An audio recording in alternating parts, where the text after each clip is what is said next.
Hello दोस्तों, कैसे हैं आप सब। आई होप आप सभी लोग अच्छे होंगे। मैं आपके लिए सटापेल dragon I don't want to rich child with you anymore का चैप्टर 14 लेकर आ गई हूँ। चलो स्टार्ट करते हैं। इस चैप्टर के स्टार्टिंग में दिखाया गया है कि सिल्वर ड्रैगन क्वीन के द्वारा परेशान किए जाने पर अपनी वीक बॉडी को लेकर लियोन बहुत सोचते रहता है और वह कहता है कि वीक बॉडी को स्ट्रॉन्ग करने के लिए मैंने गुप्त रूप से एक रहस्यमयी बुलस का विकास किया है। इसके बारे में मेरी बेटी मून को पता चल गया और उसने रोजवेज को बता दिया। रोजवेज ने न केवल मेरा मजाक उड़ाया बल्कि उसने मुझे एडवाइस दिया कि मुझे इस बुलस को बनाने का ट्राई भी नहीं करना चाहिए। लियोन कहता है कि मैं उसकी बात नहीं सुनूंगा। बुलस लेने के बाद बस एक घूंट में बुलस को निगल लिया और लियोन को बुलस लेने के बाद ऐसा लग रहा था कि उसकी बॉडी में एक स्ट्रॉन्ग यंग पावर एंटर कर रही है। अब एक एक्स्ट्रा ऑर्डिनरी स्ट्रेंथ का टाइम आखिरकार आ गया। इस time Leon silver dragon castle के किचन में दिखाया गया है, जिसमें टेबल पर बहुत सी डिफरेंट टाइप की मेडिसिन्स और कंटेनर्स रखे हुए हैं। लियोन ब्लैक ड्रैगन बोलिस को बनाने की तैयारी कर रहा है। इतने में वहाँ दो ड्रैगन मेट्स आ जाती हैं और दरवाज़ा खटखटाने लगती हैं और फिर किचन में अंदर आ जाती हैं। उनके हाथों में मेडिसिनल हर्ब्स से भरा एक कंटेनर होता है। कुछ उनके बैग्स में, कुछ बोल्स में, कुछ ब्राउन और कुछ ग्रीन कलर्स की होती हैं। फिर वो लियोन से कहती हैं कि ड्रैगन किंग, आपने जितने भी मेडिसिनल हर्ब्स लाने के लिए कहा था, हमने वो सभी लेकर आ गई हैं। फिर लियोन फार्मास्यूटिकल रिलेटेड आउटफिट पहन लेता है और अपने हाथों में ग्लव्स पहन लेता है। लियोन अपने सामने टेबल में मेडिसिनल हर्ब्स से रिलेटेड बुक्स रखता है। वो दोनों मेट्स को देखकर स्माइल करता है और उन्हें इशारा करते हुए कहता है कि वो सारी वस्तुएं टेबल पर रख दे। ओकी नाम की मेड वो सारा सामान टेबल पर रख देती है और वहाँ से चली जाती हैं। मेड्स के जाने का वेट करते हुए लियोन अपने दिल में चुपचाप बोलता है कि मैं स्पेशली उनसे और ज़्यादा अनरिलेटेड मेडिसिनल हर्ब्स लाने के लिए कहूँगा ताकि वो न जान पाए कि मैं क्या बनाने जा रहा हूँ। फिर दोनों मेट्स के जाने के बाद किचन में बिल्कुल शांति छा जाती है। फिर लियोन अपने चिन में हाथ रखते हुए और अपनी थ्रेड्स को थोड़ा सा सिकुड़ते हुए टेबल पर रखी हुई मेडिसिनल हर्ब्स को देखता है। लियोन मेडिसिन्स को बनाने के बारे में सोचता है और फिर टेबल पर रखी बुक में ब्लैक ड्रैगन बोलस को बनाने के बारे में लिखी डिटेल्स को रीड करता है और रीड करने के बाद बोलता है कि ब्लैक ड्रैगन बोलस को तैयार करने के लिए आवश्यक सामग्री काफ़ी कॉमन है और रिफाइनिंग प्रोसेस उतनी कॉम्प्लिकेटेड भी नहीं लगती है। लेकिन ऐसा क्यों कहा जाता है कि यहाँ जितने भी बेस्ट फार्मासिस्ट हैं वो भी इस ड्रैगन बोलस को बनाने में असफल रहे हैं। बहुत कम ही लोग हैं जो इसे बना पाए हैं। फिर लियोन अपना सिर हिलाता है और मन में सोचता है कि नो मैटर वॉट, आज मैं ब्लैक ड्रैगन बोलस बना के ही रहूँगा। इस तरह की मेडिसिनल हर्ब्स रिफाइनिंग प्रोसेस में मेरे लिए इतनी हार्ड नहीं है क्योंकि मैं अपनी यूनिवर्सिटी में एक टॉपर स्टूडेंट था। बिना लेट किए लियोन बुक में रिफाइनिंग मेडिसिन्स के मेथड को खोज कर लेता है। फिर वो अपने ग्लव्स अपने स्लीव्स को ऊपर करता है और बुक्स में लिखी स्टेप्स को देखता है और फिर उससे रिलेटेड हर्ब्स को एक बाउल में डालता है और उन्हें ग्राइंड करने के लिए फिर यूज़ की जाने वाली मेडिसिनल हर्ब्स को क्रश और मिक्स करने लगता है। फिर सभी हर्ब्स को एक ऑर्डर में बर्तन में डालता है और उन्हें उबालता है। फिर लियोन पिसे हुए पाउडर को भी उस उबलते हुए बर्तन में डालता है। फिर अपने राइट हैंड से मेडिसिन्स को चम्मच से हिलाते रहता है। लियोन ये प्रोसेस बहुत बार करता है। अनफॉर्चुनेटली कुछ घंटों के बाद भी लियोन उस ड्रैगन पाउडर को रिफाइन करने में फेल हो जाता है। फिर लियोन टेबल पर रखी डिफरेंट कलर्स की बॉटल्स को और क्रिस्टल्स को देखता है और फिर वो निराश हो जाता है और निराश होने के कारण वो अपना सर अपने हाथ से ढक लेता है और फिर एक आह भरता है और कहता है कि मैं फिर से फेल हो गया। ये सच में इतना इजी नहीं है। फिर वो एक पर्पल कलर की बॉटल को उठाता है और उसे घूरते हुए देखता है, उसे हिलाता है। उसके फेस पर एक भ्रम की स्थिति दिखाई देती है। फिर वो सोचता है कि मैंने बुक्स में लिखी सारी मेथड्स को अच्छे से रीड किया और उनका पालन भी किया, लेकिन हर बार मैं मेडिसिनल प्योरीफिकेशन और सेपरेशन के लास्ट स्टेप में ही फेल हो जाता हूँ। फिर लियोन के सामने 2 रिजेंट बॉटल्स रखी हुई होती हैं टेबल पर। राइट साइड की रिजेंट बॉटल को ब्लू क्रिस्टल्स में रिफाइन करने की प्रोसेस की गई थी, जो कि बिना किसी रिएक्शंस के वैसे ही सेम कलर में थी। फिर लियोन बुक में लिखे उस नॉलेज के बारे में पढ़ता है बुक में लिखा होता है कि अगर आप हाई टेम्परेचर में मेडिसिन को उबालते हैं तो वो मेडिसिन को इनएक्टिवेट कर देता है, और अगर आप मेडिसिन को बहुत ज़्यादा लो टेम्परेचर में उबालते हैं तो वो उसकी रिफाइनिंग प्रोसेस नहीं कर पाता है। फिर लियोन अपने हाथों से उस बोतल को हिलाते रहता है और उसे हिलाते हुए बहुत सीरियसली वो सोचता है कि आखिर मैं इस मेडिसिन के रिफाइनिंग प्रोसेस को और प्योरीफिकेशन प्रोसेस को मैं केवल मैनुअल रूप से हिलाकर नहीं कर सकता, मुझे इसके लिए बहुत ही प्रोफेशनल इंस्ट्रूमेंट्स की ज़रूरत होगी। लियोन उस बोतल को बहुत देर तक हिलाते रहता है, जिसकी वजह से उसके हाथों में दर्द होने लगता है। फिर वो अपने लेफ़्ट हैंड से अपने राइट हैंड को एक पिंच टच करता है और उसे प्रेस करता है ताकि वो कंफर्टेबल हो। फिर उसे अपने मास्टर्स की बात याद आती है कि अगर आप किसी एक मेथड से सक्सेस नहीं पाते हो तो फिर आपको दूसरी प्रोसेस को, दूसरी मेथड्स पर ध्यान देना चाहिए। और वो उस मेडिसिन्स के प्योरीफिकेशन और रिफाइनिंग प्रोसेस के लिए दूसरी मेथड्स खोजने लगता है। इतने में वो खिड़की के बाहर देखता है कि वहाँ पर बादल गरज रहे होते हैं और बिजली चमक रही होती है। ऐसा लगता है कि शायद बारिश होने वाली है। बाहर ये बादल का गरजना और बिजली का चमकना लियोन का ध्यान अपनी ओर खींचता है और वो अपने हाथ में पकड़ी हुई बोतल को शेक करते हुए चेयर पर बैठ जाता है और वो अपना सर खिड़की की तरफ कर देता है और सोचता है कि बादल गरज रहे हैं, बिजली चमक रही है, लगता है बारिश होने वाली है। फिर लियोन को टेंशन होने लगती है कि कहीं बारिश का पानी कमरे में फैल न जाए, और फिर लियोन उस मेडिसिन की बोतल को नीचे रख देता है और वो खिड़की को बंद करने के लिए खिड़की के पास चले जाता है। फिर इस टाइम लियोन खिड़की से बाहर चमकती हुई बिजली को घूर रहा होता है और गड़गड़ाहट की आवाज़ को सुन रहा होता है, जैसे कि वह अपने आप में मन में कुछ बुदबुदा रहा हो।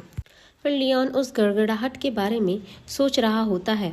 इतने में लियोन के दिमाग की बत्ती जलती है और फिर लियोन उस मेडिसिन के साथ गड़गड़ाहट और बिजली को संयोजित करने का प्रयास करता है। फिर सडनली अचानक उसने इस गड़गड़ाहट का संबंध एकेडमी में सीखे गए अपने प्रासंगिक ज्ञान से जोड़ दिया, जो उन्होंने अपनी एकेडमी में सीखा था। और फिर वह याद करता है कि थंडर, मुझे याद है कि एल्केमिया की क्लास में मेरे शिक्षक ने, टीचर ने कहा था कि इलेक्ट्रोलाइट इम्प्योरिटीज़ की सफलता की दर कभी कभी फायर रोस्टिंग से ज़्यादा होती है। फिर लियोन एकदम क्विकली टेबल के पास चले जाता है और टेबल पर रखी उस अनरिस्पॉन्सिव पर्पल मेडिसिन्स को देखता है और फिर उसे वो एकेडमी में सीखी हुई कला से उस मेडिसिन को प्योरीफाई और सेपरेट करने की कोशिश करता है और मन में सोचता है कि शायद मैं इसे निकालने के लिए थंडर एलिमेंट का यूज़ करने का प्रयास कर सकता हूँ, जो कि इस बुक में नहीं लिखा है। मैं थंडर एलिमेंट्स मैजिक में सबसे बेस्ट हूँ और अब मेरा मैजिक वापस आ गया है। फिर लियोन अपनी उस मेडिसिन की बोतल के नीचे अपना हाथ रखता है और उस पर थंडर एलिमेंटल मैजिक डालता है। जैसे ही वो उसे डालता है, बोतल में रखा लिक्विड बॉयल होने लगता है और उसमें बबल्स क्रिएट होने लगते हैं। लियोन के इतने एफर्ट्स के बाद आधे घंटे बाद फाइनली वो मेडिसिन बनकर तैयार हो जाती है और वो उसके हाथों में होती है और लियोन अपने इस मिशन में सक्सेस हो जाता है।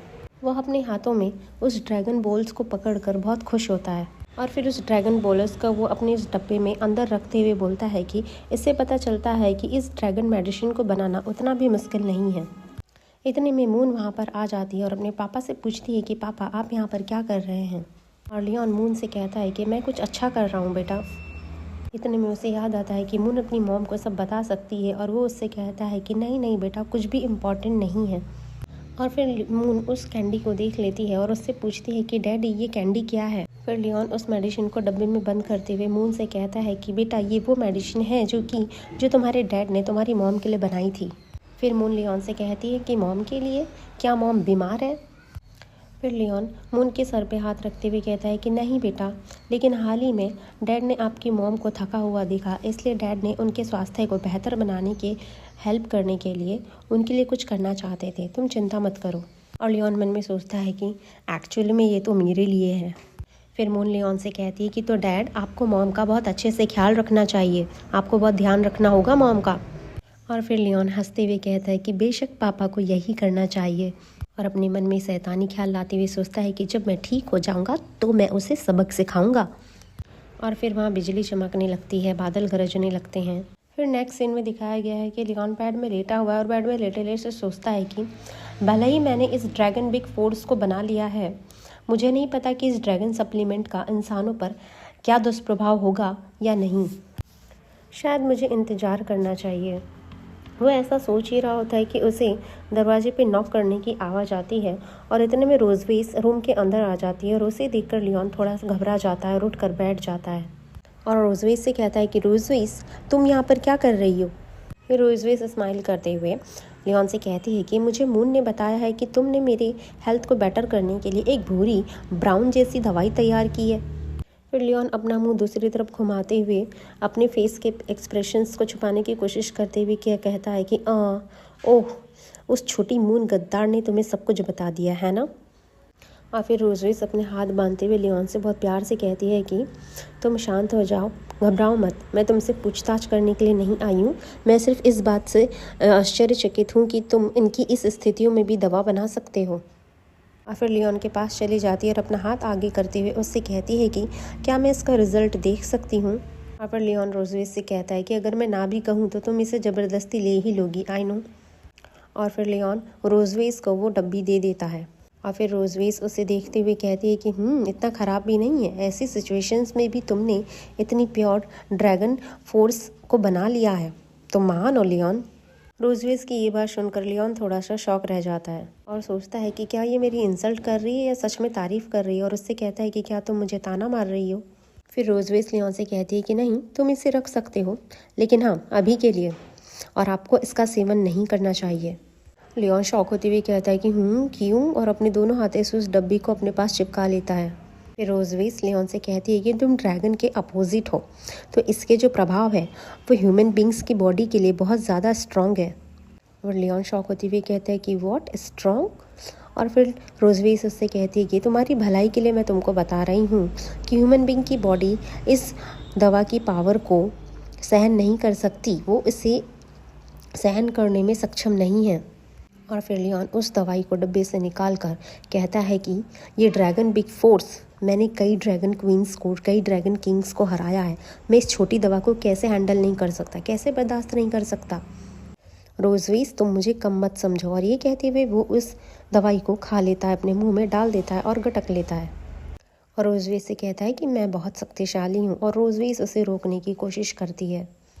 लियोन, तुम प्लीज़ ऐसा मत करो। और लियोन के सर घूमने लगता है, उसे पेट में अजीब लगने लगता है, वो बेड में गिर जाता है। और फिर रोजवेस उससे कहती है कि मूर्ख, मैं तुम्हें ठीक करने के लिए इसे उपचार जादू का यूज़ नहीं कर सकती हूँ। और लियोन को बहुत तकलीफ़ हो रही होती है। फिर रोजवेस उससे कहती है कि तुम्हें कैसा लग रहा है, मैं उस मेडिसिन के प्रभाव को कम करने में तुम्हारी हेल्प करने की मदद करूँगी, ट्राई करूँगी। और लियोन बेड में गिर जाता है। फिर रोजवेस उससे कहती है कि अरे, उसका हाथ पकड़ लेता है लियोन। उसका हाथ पकड़ते हुए कहता है कि जांगन बजरकर। और लियोन रोजेस का हाथ जोर से पकड़ता है और उससे कहता है कि ध्यान से देखो ड्रैगन क्वीन, यह एक इंसान, मानवता का साहस और उसका दृढ़ संकल्प है। और फिर लियोन के चारों ओर कई बिजली के बोल्ट दिखाई देते हैं। ऐसा लग रहा था कि इस शक्ति के प्रभाव में लियोन के शरीर में वास्तव में एक चमत्कार होने वाला था। ओके दोस्तों, यहाँ पर चैप्टर 14 का एंड होता है। चैप्टर 15 के लिए आप प्लीज़ नेक्स्ट फ्राइडे, सैटरडे और संडे तक का वेट कीजिएगा, क्योंकि अभी ऑथर बहुत लेट इसके चैप्टर्स रिलीज़ कर रहा है। तो प्लीज़ दोस्तों, अगर आपको ये मेरा चैप्टर अच्छा लगा हो तो प्लीज़ इसे लाइक करें, हमारे चैनल को सब्सक्राइब करें और हमें सपोर्ट करें, और अच्छी अच्छी स्टोरीज़ के लिए हमारे चैनल को देखते रहें। Thank you.